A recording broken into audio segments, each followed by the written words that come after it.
Corona virus वैश्विक महामारी के बाद बड़ी भुखमरी और भ्रष्टाचार सहित बेरोजगारी के मामलों को लेकर आज बीएसपी अध्यक्ष मायावती जी ने केंद्र सरकार और राज्यों की सरकारों से सवाल खड़े किए और उन्होंने कहा कि किसी भी तरीके से अब जो बदहाली है उससे बाहर निकलना बहुत ज्यादा जरूरी है।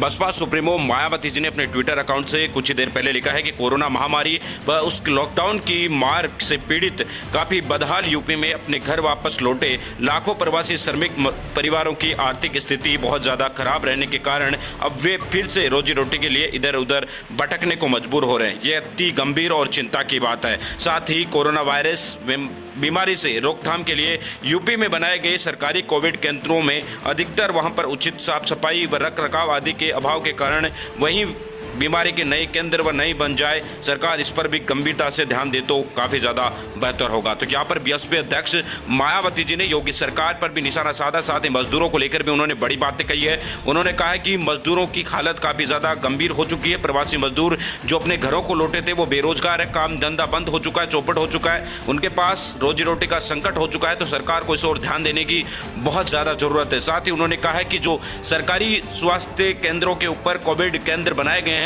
उनके अंदर भी किसी भी तरीके की कोई साफ सफाई नहीं है, उन पर भी किसी भी तरीके का कोई जो रखरखाव है उचित नहीं है, जिसके कारण वो नए बीमारी के केंद्र ना बन जाए, बीमारी के बड़े गड्ढे ना बन जाए, इसके लिए उन पर भी ध्यान देना बहुत ज़्यादा ज़रूरत है। उन्होंने कहा कि रोजी रोटी के लिए इधर उधर जो मजदूर भटक रहे हैं उन पर भी सरकार को अब ध्यान देने की ज़रूरत है। इधर आपको बता दें कि कोरोना वायरस वैश्विक महामारी के कारण कुल मिलाकर देश में 10 लाख के भी पार मामले हैं वो हो चुके हैं और देश में एक चिंता का विषय कोरोना वायरस काल के कारण बढ़ता जा रहा है। ABP news bureau report, Lucknow.